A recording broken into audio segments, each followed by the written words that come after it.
Assalomu alaykum, qadrli yurtdoshlar, qadrli do'stlar. Bugun men sizlarga yengilgina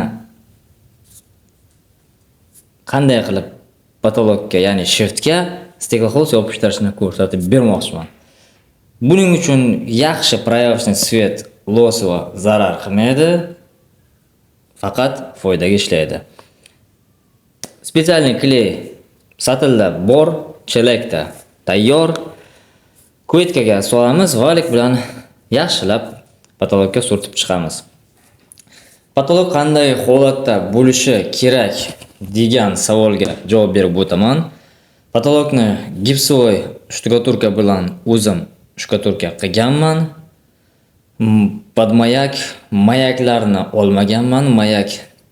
Plastikli mayak ishlatganman, shuning uchun ular zanglamaydi. Uni olib tashlash shart emas. Bu anchayin ishimizni osonlashtiradi. Keyin bir sloy knauf polimer meshokdagi shpaklyovkasidan tayyorlab olib, shpaklyovka qilib chiqib, keyin jiraf bilan shlifovka qilib, undan keyin esa to'liq mikrofibra shvabra bilan changni olib tashlab, imkoni boricha yaxshilab gruntovka surtganman. Bu nima uchun kerak? Bizga yordam beradi kley tez qurimasligi uchun. Spokojno bizda 10-15 daqiqa vaqt bo'ladi stekloxozni yopishtirish uchun. Keyin tayyor oldindan kesib olingan, bu yerda xonani uzunligi 5 metr, shuning uchun tayyor kesib olingan, o'ralgan stekloxoz bo'lagini yopishtira boshladim. Kimdir yaxshi ko'radi yopishtirishni ustiga chiqarib turib, keyin pichoq bilan kesib. Men aslo unday qilmayman.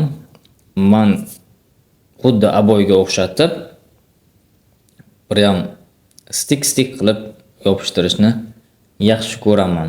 Bu juda ham oson, qulay keyinchalik sifati yaxshi chiqishiga yordam beradi. Sizga ham shuni tavsiya qilaman. Stekloxozni bir sira yopishtirib olgandan keyin shpatel bilan to'liq o'tib chiqaman. Bu lekin hali hammasi tugadi degani emas. Yaxshilab razglajvat qilib olganimizdan keyin burchaklarni ham to'g'rilab, ortiqchasi agar bo'ladigan bo'lsa kesib tashlayman.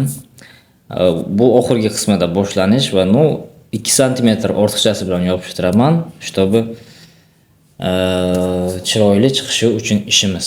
Keyinchalik yana kuvetka, kley stekloxoz uchun olib valik bilan yana bir bora o'tib chiqaman va shpatel bilan xuddi shpaklyovka qilganday to'liq yana bir sira o'tib chiqamiz. Bu to'yintirish maqsadida, keyin havo qolib ketmaydi. Stekloxoz tagida otilib tushmaydi, ajralib qolmaydi. Keyinchalik masalan shpaklyovka qilib, tayyorlab, kraska qilib qayerdadir qanaqadir qatlangan, g'ijimlangan, patologdan ko'chib turgan joyini ko'rsak, bu juda ham katta dilxiralikka olib keladi. Shuning uchun masalan vidro satildagi kley 45-50 kvadratga mo'ljallangan. Qadrli do'stlar, yengilgina bitta like, obuna bo'lib qo'yishni unutmang. Hammaga rahmat tomosha qilganingiz uchun.